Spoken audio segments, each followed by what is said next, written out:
The following program was provided by an independent producer solely responsible for its content. The opinions expressed do not necessarily represent the views of this station, its staff, board of directors, or underwriters.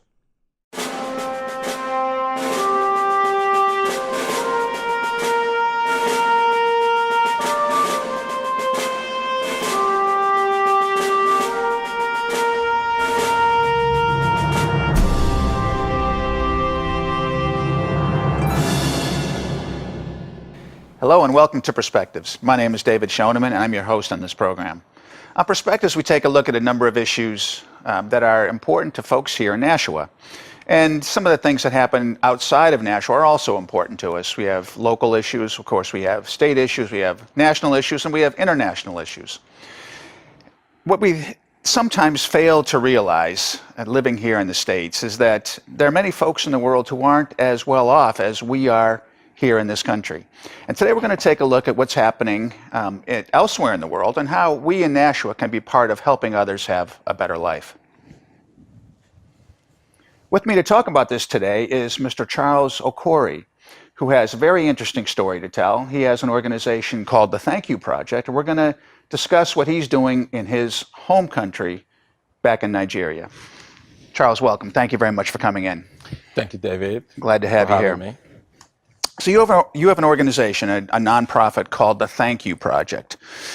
This has to do with water and wells and making life better in the country that you came from. Tell us a little bit about the Thank You Project, where the idea came from, and why you call it this.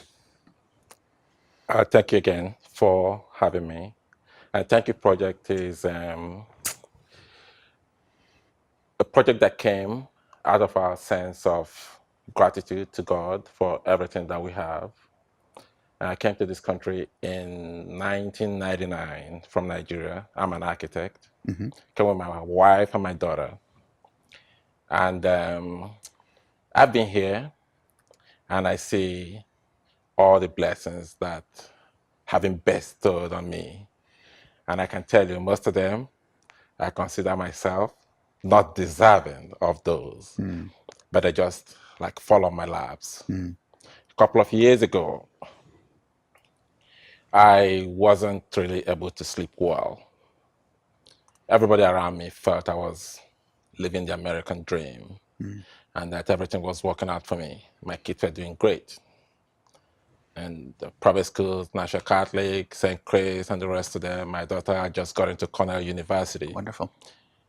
And but I was miserable. I was miserable because I realized that I was being selfish and I looked like an ingrate. With everything I had, it was all kind of bottled between me and my family. I wasn't doing anything for the next person. Realizing where I came from to this country, it's like being transplanted from my village to here. It's beyond fiction. And every day I look at myself and I know that I never planned it.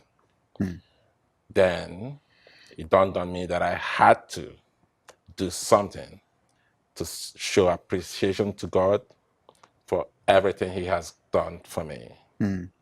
With all the opportunities that have come my way in this country, I realized that I need to give back so that my life will be worth something.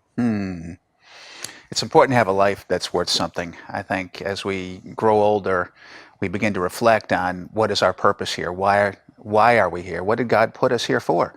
And then I think your comment that you realized that it all came from God. It was a blessing to you. You were transplanted from that village. Is that by sheer luck or is that by plan and by organization? And you're seeing it as a blessing from God, and you realize that it wasn't just your effort that did it. You've been a successful architect, but everything you have, everything all of us, each of us has, is really a gift. Everything. That's right. And the reality is, I really appreciate a lot of things that have come my way that I virtually put minimal effort into it. The next person might not appreciate, might not know what's going on. They just say, Charles, you did a great job. But I know that's much more to it than what the person is saying. Sure. So, as the person is saying, Charles, you did a great job, I'm praying and saying, God, thank you for this. Yes. Right? Yes. In my mind. Yes. So that I don't take the glory. But that's the way my life has been. That's good. I think it's good not to take the glory. And so you've decided to take that experience that you've had, the experience that you had coming from a village and coming here to Nashua, living here and raising your family here, and you want to begin to give something back. And you've decided, because of that contrast, you know where you came from, you want to do something to help some of the folks back in the villages in Africa. That's correct. And Thank You Project has three arms to it. First,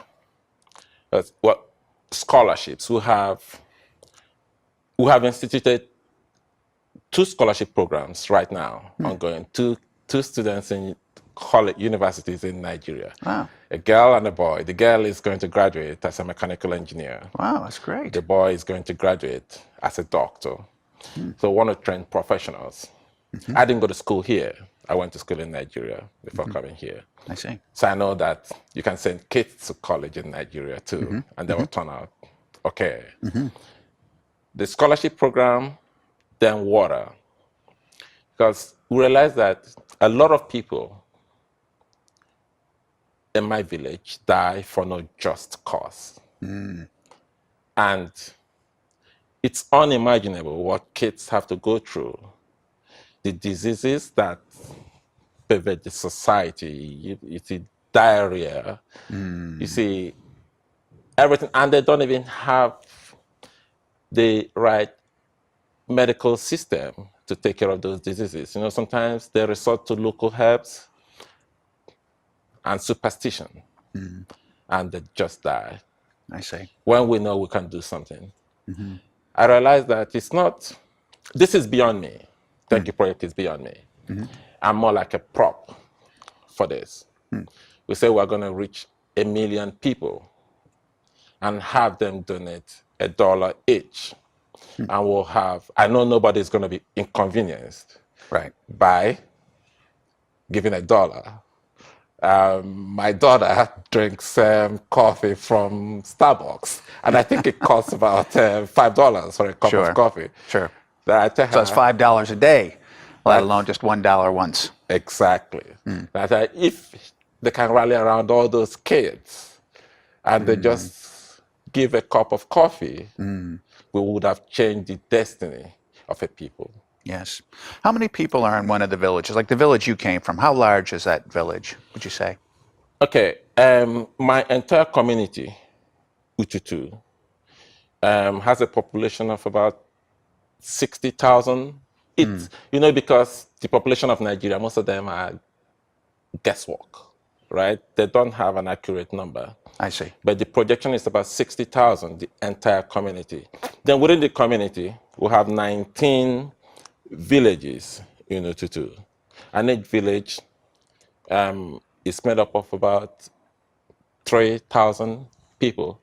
So we plan on, maybe we might not be able to drill a well in each village, but at least if we can have clusters, like 4 villages to 1 well, 4 villages to 1 well. The projection is to have 5 wells in Ututu. And it's not only Ututu, because this project is for my village and my wife's village, actually. Then we will do the same number in Achi. Well, we just want to start there. Humble beginning. Yeah. Then we'll see how far. Nothing wrong with humble beginnings. Okay. You had a humble beginning back home, and now you're here, and you've done well for yourself. So you're going to have a humble beginning with these projects back in Nigeria. So the idea is to go in and to drill a well, and that 1 well could serve that entire village. Exactly. We just completed 1, and I actually came back from Nigeria about the Christmas period. I went to commission the well. And because I left Nigeria, I told you, in '99, I visited when I lost my mom. I had to travel to Nigeria, then I came back here. I haven't been back until this last Christmas. And part of the memory that I had receded. So I thought that there had been some improvement in the life of the people, right, before I traveled. So, but when I got to my village, thank God they didn't say it. I wept. I had to hold myself back so that the people don't see tears from my eyes. Look at their son that came back from the States and he's crying here. So I had to hold myself back. And I was just telling them, okay, it's all good. You guys, they say, are you coming back? I said, yeah, I'm coming back. But it's really deplorable. It is. I had to ask myself seriously, while I was there, I was somewhat conflicted. Said, how much impact do you think you can make in this? How much change? This situation almost looks irredeemable. But later I took a deep breath and I realized that actually I got convinced that all I needed to do was to do my own part, leave the rest to God until I die. Not die until I pass on. Because I don't believe that we die. Sure, we have eternal life. Yes, so I'm hoping that I pass on, go back to my maker, and I'll tell him that I delivered. Yeah. That sounds good. But so the village that you came from has a new well. A new one, yes. Yes, but still, so our infant mortality, is that reduced? Are people living better with clean water? This is just one. I see. I see. We plan on doing 5. Okay, so But that this village is doing better. Yeah. This particular village. This particular village, but not Yes. the others. Not the others. Not the others. And the chief, they have, the traditional ruler. Actually, in one of the prayers, they were saying prayers and everything. He told me that this wasn't a case of praying for them. This is answer for them. That is they couldn't in their wildest of dreams see anything like this happening.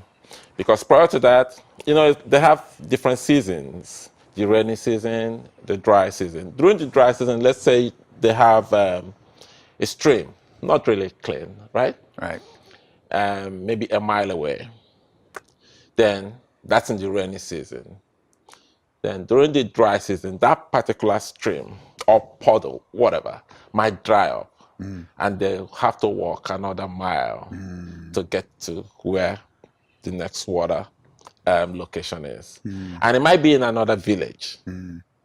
And the chief was telling me that this is going to stop them from fighting because they go to get water from the next village. And it's a fight. The next village will stop you. That you're coming to take the small resource that they have, the water. Not only the small resource that they treasure, dirty water that you can't drink. Yeah. How deep do you have to drill a well to get water? The last one we drilled went 330 feet. Wow. And there's sufficient flow. Oh, yes. High pressure. Oh, yes. That's great. Clean. I can drink it. Oh, Yeah. that's wonderful. It made me feel good. That's good. That's good. So what does a well cost? The one we completed cost us about $29,500. Because we have different phases.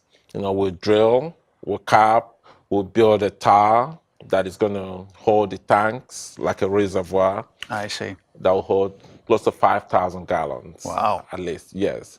Then we'll have, because we need electricity to pump it. As they are using, we'll have water going up to the reservoir to refill. I see. So we'll build a generator house, buy a generator, and everything. So it's like we have like 3 phases of the project.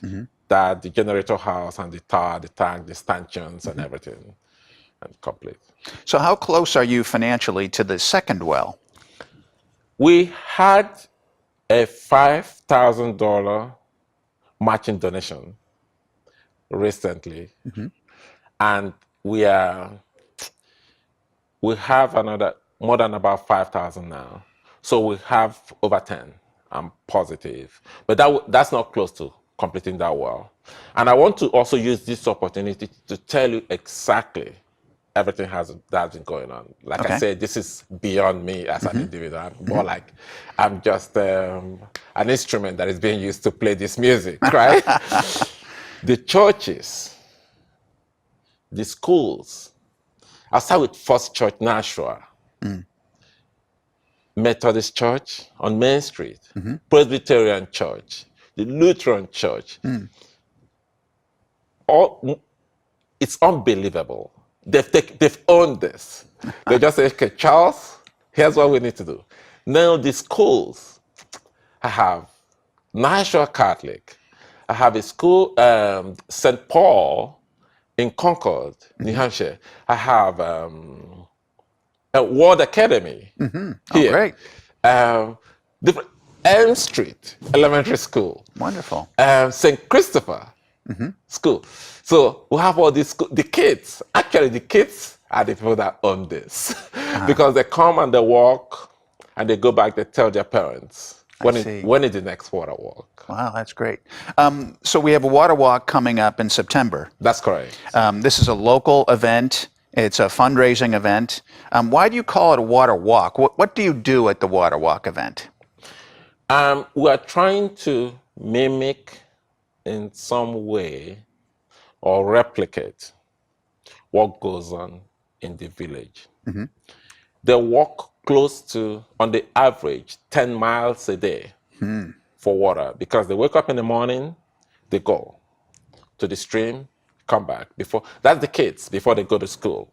They come back from school, they go for the next run. After that, in the evening, they go again. So before you know it, it affects everything in their life. For the girls, if there's anybody that is going to drop out of school, the girls first. It's more like a patrilineal society. The girls drop out first, but if they go, it affects the time they have for their homework. So you see them not performing well in school, or you think they're not smart, but it's just because they don't have the enabling environment. I see. Yeah, to optimize their potentials. So you're trying to demonstrate what that's like at the water walk. That's correct. So how far are people going to? So people are going to walk to go and get water? The way we set it up, that was from my board, the Board of Thank You Project, right? Okay. They just tell me, okay, this is what we want to do. And I say, okay, well, Charles, show up. And I show up. The way it's set up is we walk from Greeley Park to the Nashua River just by Main Street. Okay. Right? And they go and you walk back. That's about a mile and a mile back. Do they go down to the Nashua River and get some water? Yeah. Oh, wonderful. Please, let me not forget the high schools and Nashua North. Outstanding job for us. Their football team and the basketball team, those are the people that help us. Wow, great. You know the big boys with their muscles, they get into the stream, get the water, scoop it, and give to everybody. So they bring it back in a pot of some kind. Home Depot too. You can see how everybody that is helping me. I hope I don't forget anybody here.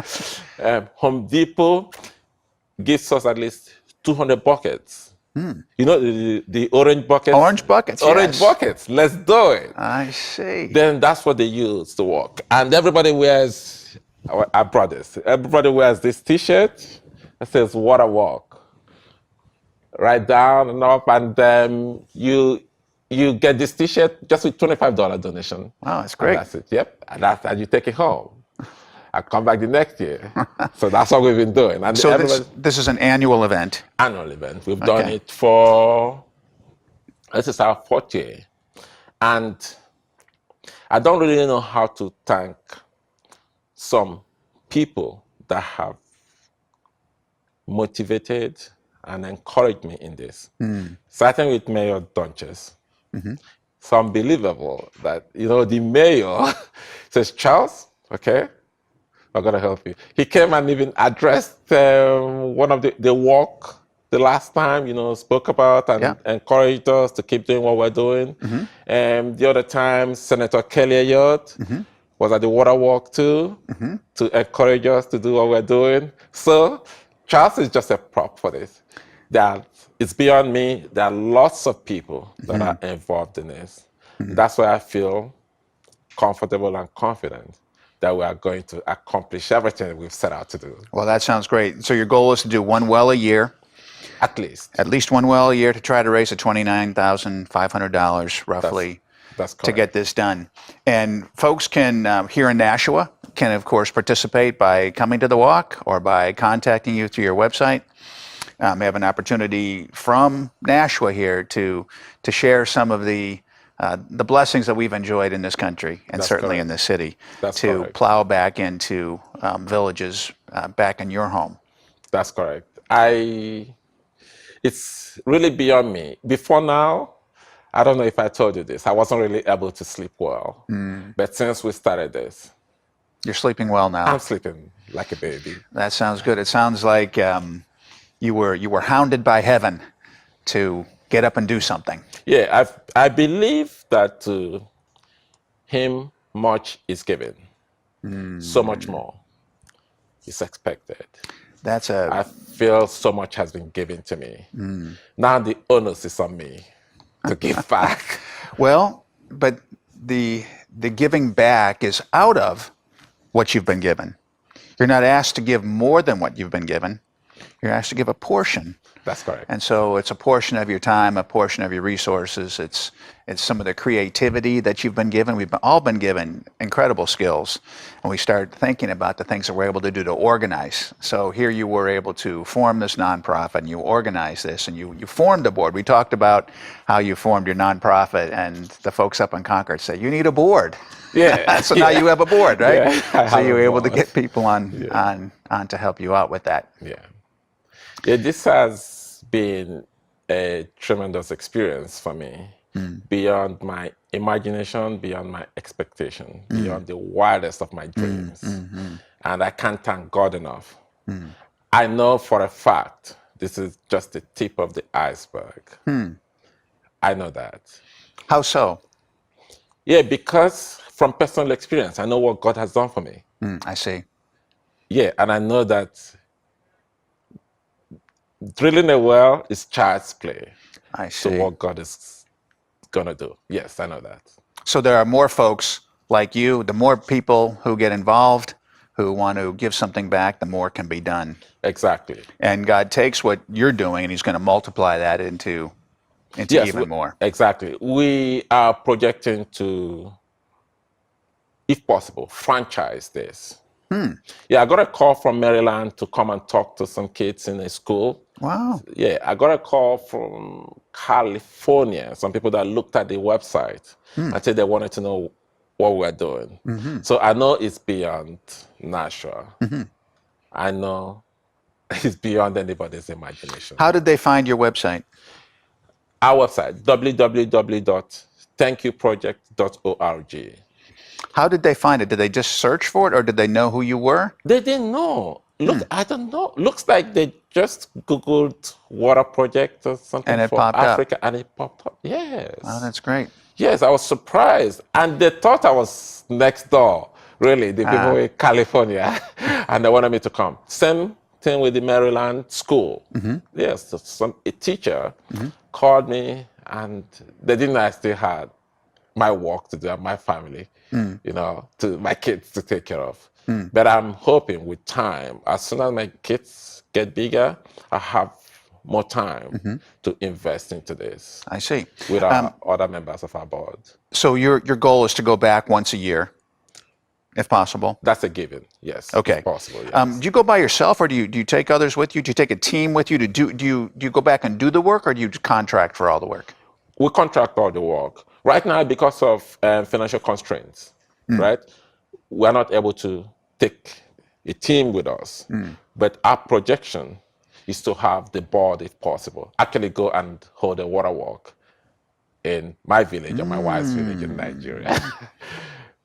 That would be Yes, something. yes. That's an eye-opening experience, I'm sure, because most of us go to the sink, we turn on the tap, there's the water, and it's clean and drinkable. Exactly. I was at the penny shop the other time, and they were telling me about how many gallons of water they pump to homes, pure water, and that they use for the gardens in the summer, and the waste that goes. Well, And I realized that, oh, we can do better. sure. It's just for us to create the awareness and have people Creating get awareness is key because the water that's here cannot be transported. I mean, it's Exactly. transported through the atmosphere, Exactly. but we're not transporting that water. My wife and my son and I go camping. We were camping a couple of weeks ago, and I've got a bucket. It's 2.5 gallons, and I fill that bucket at the tap, and I carry it back to the campsite. It's not miles, right? It's 100 feet. I get it. But I carry it back there, and I set it, and I use that water, and it's surprising how fast it's gone. Yep. I think 2.5 gallons. That's a lot of water. Oh, But you use it to wash something, to rinse something, and like that, it's gone. So what that has shown me is that we go through water very, very quickly. And those who have to walk miles and miles to get it, they're not going to be wasting it. But what you're doing over there, I think, is great. Not that they want to become wasteful in their water, but to have the resource to have clean water available right there. It'll help kids do their homework because they'll have the time. And it'll help maybe bring peace among the villages because they'll be coming in and using the water in a central location too. yeah, that's correct. I'm sure that we can all make a difference, and it doesn't cost anything for anybody. Yes, that's right. To commit $1, $5 towards this. And to come out for the water walk. Yeah, come out for the water walk. We want to cover the entire Concord Street, if possible. Yes, so Yes. that if we have 1,000 people and they donate $5 each, it's $5,000. If we have 1 million people and $1 each, it's $1 million. Yep. So That sounds great. I feel positive that Good. we'll be there. Good. Well, I can tell that you are, and we wish you the best on that. We're looking forward to seeing the folks turn out for the water walk in September. I'll try to come down there myself. Thank you. And September 15th. I'll get my T-shirt. Thank you. September 15th. September 15th. Okay, that And sounds you can great. Check it on our website to www.thankyouproject.org. Wonderful. Well, Charles, thank you very much for coming in. I really appreciate it. And we're out of time, folks. I want to thank you, too, for tuning in. We've been talking with Mr. Charles Okorie, who has the Thank You Project. .org, and it's a project where we take our resources here in Nashua, our effort and our finances, and help folks outside of our sphere, outside of our normal sphere, in this case, back in Africa. We thank you for tuning in, and we look forward to seeing you next time.